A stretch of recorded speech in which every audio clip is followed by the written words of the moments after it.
Vizuri sana bana Dokumu kwa taarifa hiyo. Tuangazie soka ambapo memba wa ligi kuu ya soka humu nchini Gor Mahia wamejikatia tiketi ya raundi ya 3 ya timu 16 kumradhi bora ya kombe la Mozartbet baada ya kuwacharaza Githurai All Stars magoli 5-0 kwenye mechi yao ya timu 32 bora iliyochezwa leo uwanjani Dandora. Jione jinsi mambo yalivyokuwa.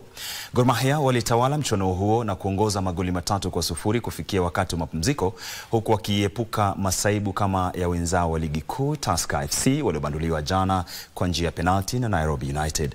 Ushindi huo unajiri siku 4 pekee baada ya Kogalo kupunguza alama baina yao na vinara Kenya Police kufikia alama 3 pekee kwenye msururu wa ligi kuu humu nchini kufuatia ushindi wao wa magoli 3-1 dhidi ya Kariobangi Sharks. Kwa upande wao Kibera Soka pia walifuzu kwa awamu ya timu 16 bora kwa kuwashinda Ishiara FC magoli 3-0. Elewa kwamba bado hana ufahamu. Anaingia Emmanuel Mohoja.